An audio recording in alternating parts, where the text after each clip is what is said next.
Good morning students. Intermediate first year last unit ఈరోజు. Last unit kinetic theory. ఓకేనా, 14th chapter first year. ఓకేనా, weightage of this chapter is only one question. ఓకేనా, 4 marks question will come. ఓకేనా, this is the weightage of the kinetic theory is 4 marks question. ఓకేనా, now see, just I am giving the important points. I'm telling the important points. Now see, first point: a molecule moves along a straight line between two successive collisions, and the average straight distance covered between two successive collisions is called the mean free path of the molecules. Okay na? What is the kinetic theory actually? See, first thing, we need to know that molecule first in a gas. Actually kinetic theory is for the molecules means in a gaseous molecules. Different kind of liquid state molecules are there, solid state molecules are there. For a molecule, see, now for a molecule moving moves along a straight line between two successive collisions. Okay na? Consider two successive collisions between the molecules, and the average straight distance covered between two successive collisions is called the mean free path. Okay na? The mean free path of the molecules. దీన్ని తెలుగులో మనం ఏం చెప్పుకుంటామంటే, దీన్ని స్వేచ్ఛా పదమధ్యము, mean free పాత్ని ఏమంటారంటే స్వేచ్ఛా పదమధ్యము అని చెప్పుకుంటాం. ఓకేనా, అసలు ఈ స్వేచ్ఛా పదమధ్యము అంటే ఏంటిది, మీన్ ఫ్రీ పత్ అంటే ఏంటో చెప్తాను. ఒక అణువు 2 వరుస అభిఘాతాల మధ్య సరళ రేఖలో తెలుస్తూ ఉంటుంది. ఇప్పుడు వాయువు ఉంది కదా, వాయువులో మాలిక్యూల్స్ ఉంటాయి. ఈ మాలిక్యూల్స్ ఏమవుతుంది, ఇప్పటికప్పుడు ఒకదానికొకటి ఢీ కొట్టుకుంటూ ఉంటాయి. ఓకేనా, సో అలా ఒక అణువు సరళ రేఖలో తెలుస్తూ ఉంటుంది.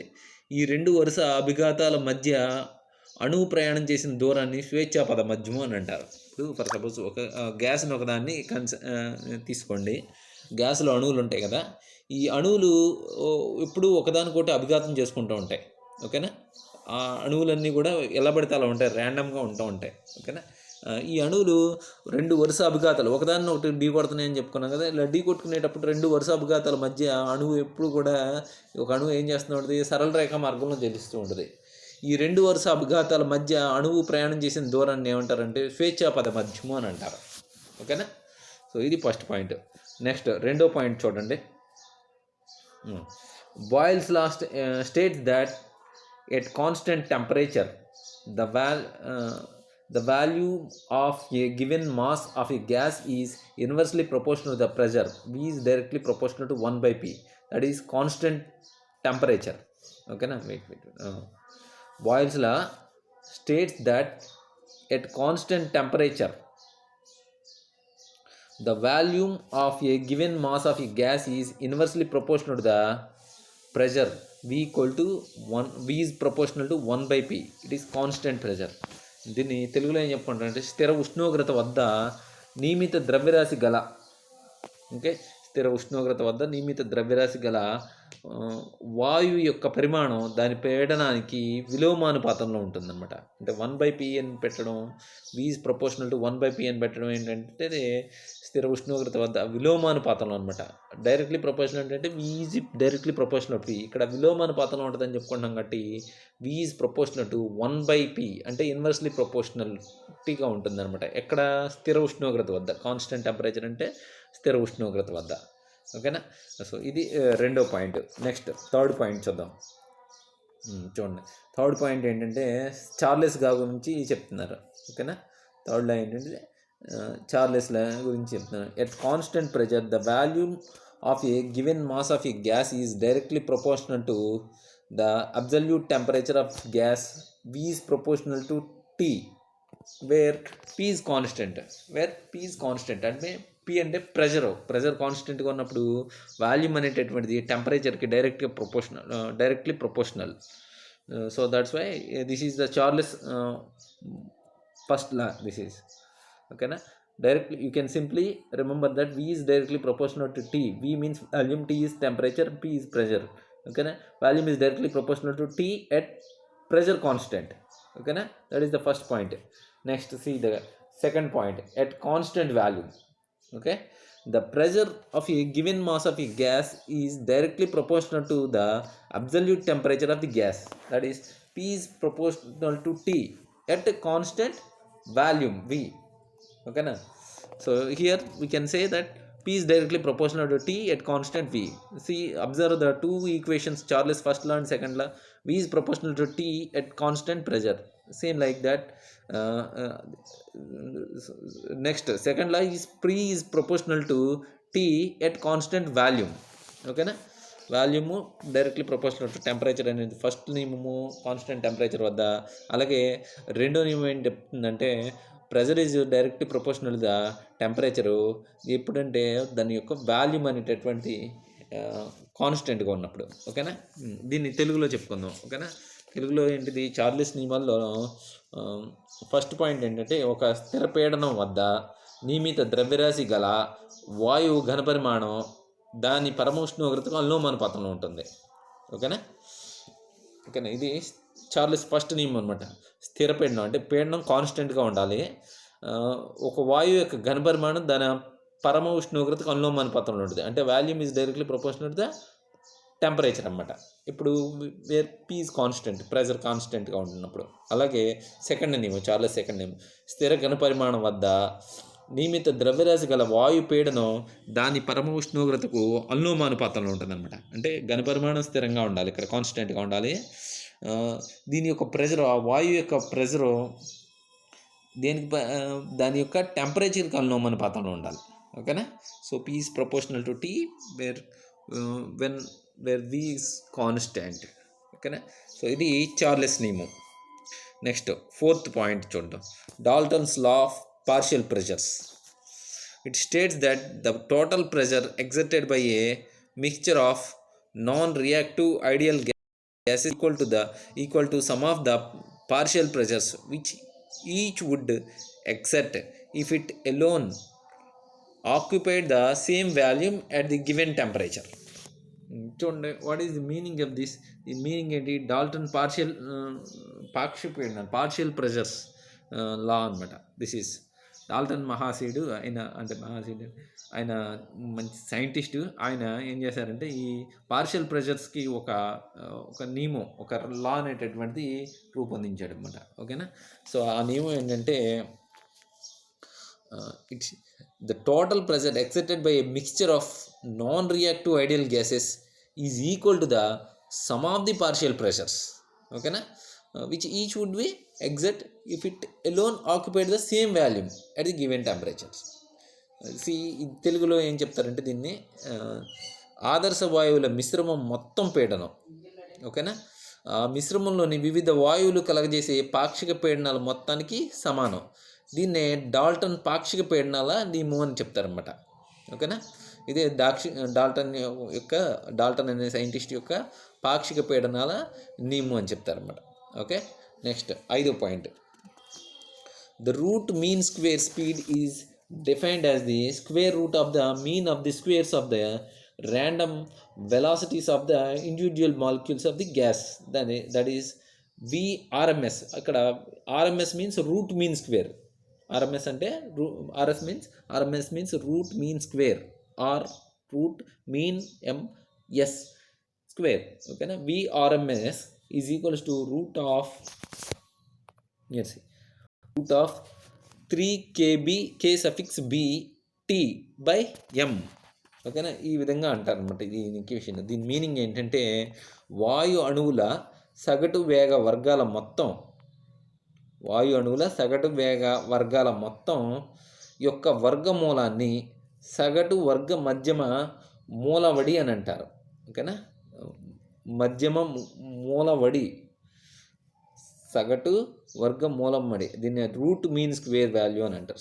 ఓకేనా?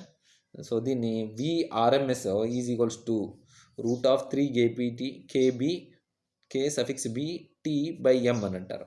చూడండి, దీనికి వాయు అణువుల సగటు వేగ వర్గాల మొత్తం,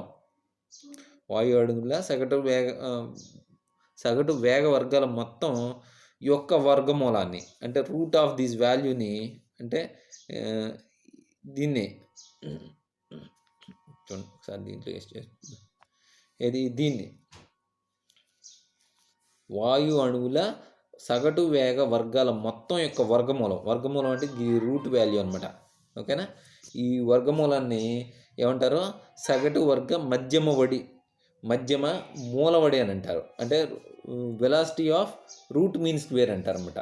ఓకేనా, సో ఇది ఇక్కడితో మనకి ఏమైనా ఇంపార్టెంట్ పాయింట్స్ అయిపోయినాయి. ఓకే, సో నెక్స్ట్ వచ్చేసరికి ఇంపార్టెంట్ పాయింట్లు అయిపోయినాయి. ఇప్పుడు ఫస్ట్ స్మాల్ ఆన్సర్ క్వశ్చన్స్ చూద్దాం. ఓకేనా, విఎస్కి questions, very short answer questions. So ఇందులో ఫస్ట్ క్వశ్చన్ ఏంటంటే డిఫైన్ మీన్ ఫ్రీ పాత్. ఇందాక చెప్పాను కదా డిఫైన్ మీన్ ఫ్రీ పాత్ అనేటటువంటి ఫస్ట్ క్వశ్చన్ చూడండి ఒకసారి. దీన్ని తెలుగులో ఏమంటారంటే మనం ఇందాక చెప్పుకున్నాం కదా, మీన్ ఫ్రీ పాత్ అంటే ఏం చెప్పాను? స్వేచ్ఛా పద మధ్యమం అని అంటారు. ఓకేనా, దీన్ని ఇంకొకసారి మళ్ళీ చెప్తున్నాను. డిఫైన్ మీన్ ఫ్రీ పాత్ అంటే దీన్ని స్వేచ్ఛా పద మధ్యమాన్ని నిర్వచించండి. ఓకేనా, సో దీన్ని ఫస్ట్ క్వశ్చన్, దీనికి ఆన్సర్ చూడండి. The average distance covered by a molecule between two successive collisions is called the mean free path. Okay na? So as I told you previously, in the gas or in liquid or liquid, the molecules randomly collide with each other because they are moving each other. So while moving the molecules themselves, they collide with each other. So therefore in that collision there is a possibility that the collisions happen. So the molecule between two successive collisions, they continuously collide with each other. One molecule if present is there in a gas or liquid, the molecule continuously collide with other molecules. So a molecule between two successive collisions is called, that means the average distance continuously collisions, the average distance covered by how much path it was covered, the molecule, for a molecule we are considering here, the average distance covered by a molecule between two successive collisions is called the mean free path. దీన్ని తెలుగులో ఏం చెప్పుకుంటారంటే, మనం రెండు వరుస అభిఘాతాల మధ్య అణువు ప్రయాణం చేసిన సరాసరి దూరాన్ని స్వేచ్ఛా పద మధ్యమం అని అంటారు. అంటే ఏంటి? ఇప్పుడు వాయువులో కానీ ద్రవంలో కానీ అణువు అనేది ఉంటుంది కదా, ఈ అణువు ఏం చేస్తూ ఉంటుందంటే ఎప్పుడు కూడా దాని పక్కన దాని దగ్గరలో ఉన్నటువంటి అణువుల్ని ఢీకొంటూనే ఉంటుంది. ఎందుకంటే అది ఒక చోట కాన్స్టెంట్గా స్థిరంగా ఉండదు కదా, సాలిడ్లో ఉన్నట్టుగాను. లిక్విడ్లో కానీ వాయువులో కానీ అది ఒకదాన్ని ఒకటి ఒక మాలిక్యూల్ ఉందంటే ఆ మాలిక్యూల్ అనేక మాలిక్యూల్స్ని కలిగి, దాని చుట్టూ అనేక మాలిక్యూల్స్ ఉంటాయి కదా, ఆ మాలిక్యూల్స్ అన్నింటినీ ఒకదానికొకటి ఢీ కొడుతూ ఉంటుంది. అలా ఢీ కొడుతూ ఉన్నప్పుడు అది వేరు డిస్టెన్స్ మూవ్ అవుతూ ఉంటుంది. అలా మూవ్ అయ్యేటప్పుడు అంటే ఢీ కొడుతూ మూవ్ అవుతూ ఉండాలి. అది వాయు అణువు అనేటటువంటిది, లేకపోతే ద్రవ అణువు అనేటటువంటిది. ఇలా రెండు వరుస అభిఘాతాల మధ్య అణువు ప్రయాణం చేసినటువంటి, ఎంత దూరం అయితే ప్రయాణం చేసింది, ఈ ప్రయాణం చేసినటువంటి సరాసరి దూరాన్ని, ఓకేనా, రెండు వరుస అభిఘాతాల మధ్య అణువు ప్రయాణం చేసినటువంటి సరాసరి దూరాన్ని ఏమంటారంటే స్వేచ్ఛా పద మధ్యము అని అంటారు. ఓకేనా, నెక్స్ట్ సెకండ్ క్వశ్చన్ చూద్దాం. How does kinetic theory justify Avogadro's hypothesis and show that Avogadro's number in different gases is same? ఓకేనా, సో చూడండి ఈ క్వశ్చన్ చూడండి. How does kinetic theory justify Avogadro's hypothesis and show that Avogadro number in different gases is same? చూడండి దీని అర్థం ఏంటి తెలుగులోను. అణుచలన సిద్ధాంతం Avogadro పరికల్పనను ఏ విధంగా సమర్థిస్తుంది? వివిధ అణువాయువులకు ఉండే అవగాడ్రో సంఖ్య ఒకటే అయి ఉంటుందని చూపించండి.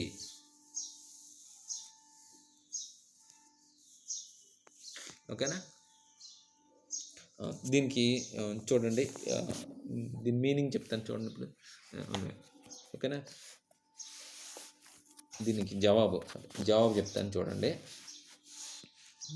For two different gases we have P1 V1 by N1 T1 is equals to P2 V2 by N2 T2, that is equal to Kb, that is constant. Okay na, for two different gases we have this pressure 1, volume 1.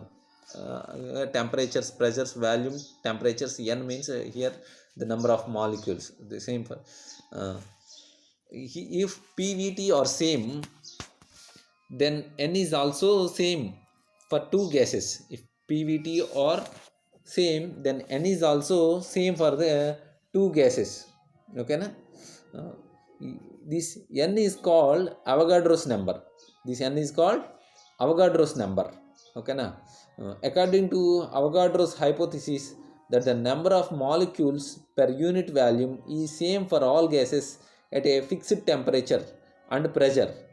In this way, kinetic theory justify Avogadro's hypothesis.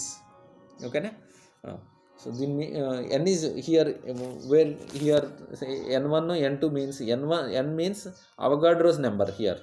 Here N means Avogadro's number of first one, and the N2 means Avogadro's number of the second gases.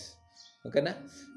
So here pressure, we know that pressure, volume and temperature. Pressure, P means pressure, V means volume, and T means temperature of the N. One represents, one represents first gas, two represents second gases. Okay na? Like that. See,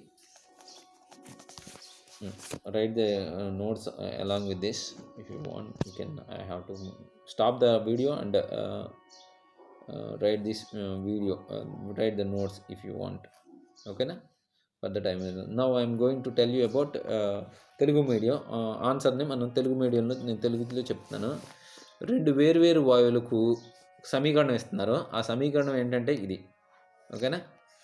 P1 V1 by N1 T1 is equals to P2 V2 by N2 T2 equal to KB. KB అనేటటువంటిది అంటే ఒక స్థిరాంకం అనమాట. ఓకేనా?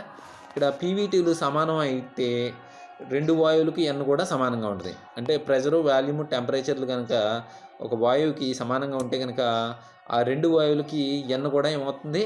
సమానంగానే ఉంటుంది. ఇక్కడ N ఏమంటారు? N అంటే ఏంటిది? అవగాడ్రోస్ నెంబర్ అనమాట. ఓకేనా? N అంటే ఏంటిది? అవగాడ్రో నెంబర్ అనమాట.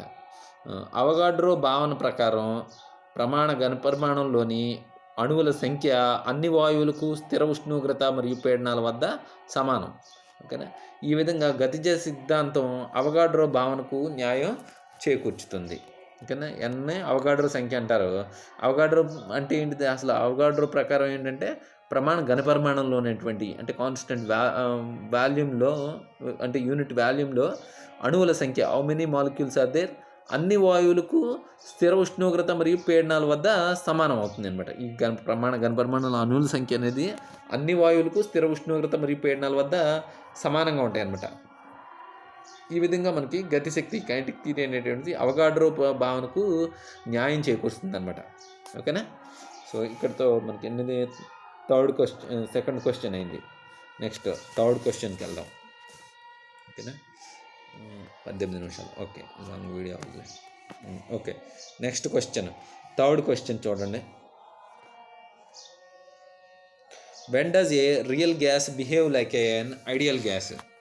ఓకేనా? When does a real gas behave like an ideal gas? This is the question, third question. చూడండి, థర్డ్ క్వశ్చన్ ప్రకారం మనకి నిజవాయువు ఆదర్శ వాయువులాగా ఇప్పుడు ప్రవర్తిస్తుందని. ఓకేనా? అల్పపీడనం మరియు అధిక ఉష్ణోగ్రతల వద్ద నిజవాయువులు, first I have to tell in English. At low pressures and high temperatures real gases behave like an ideal gas. అంటే ఏంటిది? దీని అర్థం అల్పపీడనం మరియు అధిక ఉష్ణోగ్రతల వద్ద నిజవాయువులు ఆదర్శ వాయువుల వల్లే ప్రవర్తిస్తూ ఉంటాయి అన్నమాట. ఓకేనా? ఇది దీని అర్థం. అల్పపీడనం మరియు అధిక ఉష్ణోగ్రతల వద్ద నిజవాయువులు ఆదర్శ వాయువులాగా ప్రవర్తిస్తూ ఉంటాయి అన్నమాట. ఇది ఫోర్త్ క్వశ్చన్. థర్డ్ క్వశ్చన్ అయిపోయింది. Next fourth question, state boils law and Charles law. Boils మరియు చార్లెస్ అనేటటువంటి ఇద్దరు శాస్త్రవేత్తలు ఉన్నారు. ఈ ఇద్దరు శాస్త్రవేత్తలు చెప్పినటువంటి ఈ నియమాలు చూడండి. బాయిల్స్లో ఏం చెప్పాడు? First definition, at constant temperature the pressure of a given mass of gas varies inversely with the volume. At constant temperature the pressure of a given mass of gas varies inversely with the volume. దీని అర్థం ఏంటి? Boils లా meaning ఏంటిది? Boils స్థిర ఉష్ణోగ్రత వద్ద నియమిత ద్రవ్యరాశి గల వాయువు ఘనపరిమాణం పీడనానికి విలోమానుపాతంలో ఉంటుందన్నమాట. ఇది బాయిల్స్ లా. ఓకేనా? అంటే ఎట్ కాన్స్టెంట్ టెంపరేచర్, ఇందాక చెప్పాను కదా నేను మీకు ఇంపార్టెంట్ పాయింట్లు చెప్పినప్పుడు. ఓకే, అది చార్లెస్ నియమం ఎలా చెప్పారో అట్లా బాయిల్స్లో కూడా అంతే. స్థిర ఉష్ణోగ్రత వద్ద నియమిత ద్రవ్యరాశి గల వాయువు ఘనపరిమాణం అంటే V is proportional to P అవుతుందన్నమాట ఎట్ కాన్స్టెంట్ టెంపరేచర్. సో ఇది బాయిల్స్ నియమం. ఓకేనా? అలాగే చార్లెస్ నియమం చెప్పుకోవాలంటే కనుక చూడండి, చార్లెస్ నియమం ఏం చెప్తున్నారు? At constant pressure volume of the gas is proportional to it's absolute temperature. ఓకేనా? చార్లెస్ నియమం ప్రకారం ఏంటిది? చార్లెస్ నియమం ప్రకారం స్థిర పీడనం వద్ద నియమిత ద్రవ్యరాశి గల వాయువు ఘనపరిమాణం వాయు పరమ ఉష్ణోగ్రతకు అనులోమానుపాతంలో ఉంటుంది అనమాట. ఓకేనా? ఇందాక చూడండి, ఫస్ట్ నియమం చెప్పారు కదా స్థిర పీడనం వద్ద. ఫస్ట్ చార్లెస్ నియమంలో ఇందాక చెప్పినప్పుడు స్థిర పీడనం వద్ద అని చెప్పాను. ఇక్కడ కూడా అంతే, స్థిర పీడనం అని. మామూలుగా చార్లెస్ నియమం ఫస్ట్ నియమమే ఎక్కువగా చెప్తాం అనమాట. ఓకేనా? నియమిత ద్రవ్యరాశి గల వాయువు ఘనపరిమాణం దాని పరమ ఉష్ణోగ్రతకు అనులోమానుపాతంలో ఉంటున్నటువంటిది. అంటే V is proportional to T అనేటటువంటిది ఎట్ కాన్స్టెంట్ ప్రెజర్ అనేటటువంటిది చార్లెస్ నియమంగా ఎక్కువగా చెప్తారన్నమాట. రెండవ నియమం పర్టికులర్గా వెళ్ళినప్పుడు చార్లెస్ రెండవ నియమం అది మళ్ళీ స్థిర ఘనపరిమాణం వద్ద నియమిత ద్రవ్యరాశి గల వాయు పీడనం దాని పరమ ఉష్ణోగ్రతకు అనులోమానుపాతంలో ఉంటుంది అనేది పర్టికులర్గా అడిగినప్పుడు చెప్తాం అనమాట. ఓకేనా? నెక్స్ట్ క్వశ్చన్, ఇంపార్టెంట్ క్వశ్చన్ ఇది చూడండి. State Dalton's law of partial pressures. దీన్ని తెలుగులో ఏమంటారంటే డాల్టన్ పాక్షిక పీడనాల నియమాన్ని తెలపండి అని అంటున్నాడు. ఓకేనా? State the Dalton's law of partial pressures. ఇందాక నేను మీకు ఇంపార్టెంట్ పాయింట్లు చెప్పినప్పుడు డాల్టన్ పాక్షిక పీడనాల నియమాన్ని గురించి చెప్పాను, మళ్ళీ ఇంకోసారి చెప్తున్నాను. ఓకేనా? The total pressure exerted by a mixture of non-reacting gases occupying a vessel is equal to the sum of the individual pressures which each gas would exert if it is alone occupied the whole vessel. That is, P is equals to P1 plus P2 plus up to so on, P3 plus P4 plus up to so on. Okay na? How many pressures are that? Is that okay? దీన్ని తెలుగులో ఏమంటారంటే మనకి ఆదర్శ వాయువుల మిశ్రమం మొత్తం పీడనం ఆ మిశ్రమంలోని వివిధ వాయువులు కలగజేసే పాక్షిక పీడనాల మొత్తానికి సమానం. దీన్నే డాల్టన్ పాక్షిక పీడనాల నియమం అని అంటారు. ఇప్పుడు ఆదర్శ వాయువుల మిశ్రమం యొక్క మొత్తం పీడనం అనేటటువంటి దాన్ని పి అని అంటారు. ఇక్కడ చెప్పాం కదా క్యాపిటల్ పి అనేటటువంటిది ఇది ఇక్కడ పి అనేటటువంటి ఉంటుంది కదా. ఈ పి అనేటటువంటిది వెయిట్ దగ్గర తీసుకొస్తాను. ఈ P is equals to the total pressure exerted by mixture of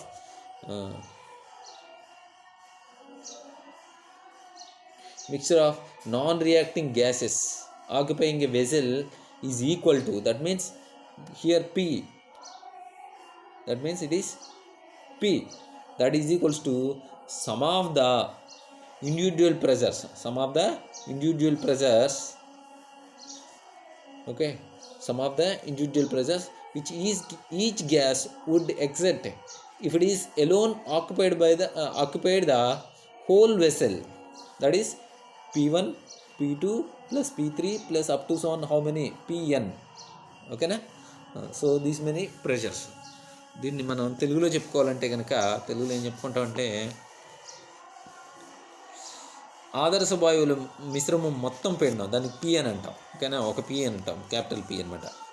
okay, ఆదర్శ వాయువులు మొత్తం పీడనం క్యాపిటల్ పి అనమాట.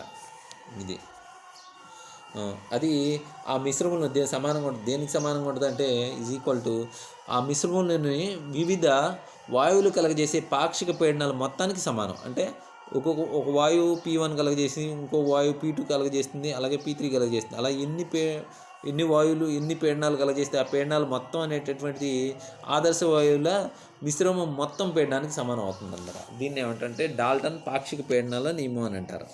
ఓకేనా? సో ఇక్కడికి ఎన్నో క్వశ్చన్, 5వ క్వశ్చన్ అయింది. ఓకేనా? వీడియో లెంత్ ఎక్కువైపోతుంది. ఇక్కడితో ఇది క్లాస్ సరిపెడతాను. నెక్స్ట్ క్లాస్లో మళ్ళీ తర్వాత